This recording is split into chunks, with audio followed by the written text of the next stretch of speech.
hutang tu akan menyebabkan kebebanan. Jadi waktu dulu, tapi sekarang kena hutang sebab bila tak hutang tax kejar. Tax kejar kalau tak hutang. Macam payah sangat. Jadi kena hutang. Saya bangunan saya tu yang you all tengok kat situ Kota Damansara. Sebelah tu pun saya punya juga tau. Kan kat tepi Kota Damansara ni saya punya juga.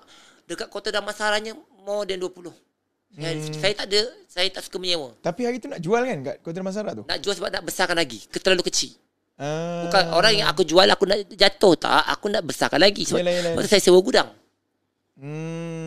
Dah ada orang nak beli dah? Banyak pergi beli tapi diorang tak terkejut dengan harga Kota Damansara. Saya cakap bangunan saya tu shop lot. Bukan shop lot, saya punya factory size. Yes, factory size. Saya medi tanah tu tanah saya sendiri. Diorang offer saya satu lot 3 juta. Aku nak ketawa. Aku punya bangunan kat tepi ni pun shop lot, corner lot pun 6.5 juta. Betul. Dia kata betul ke harga ni? Aku cakap situ ada 4 lot.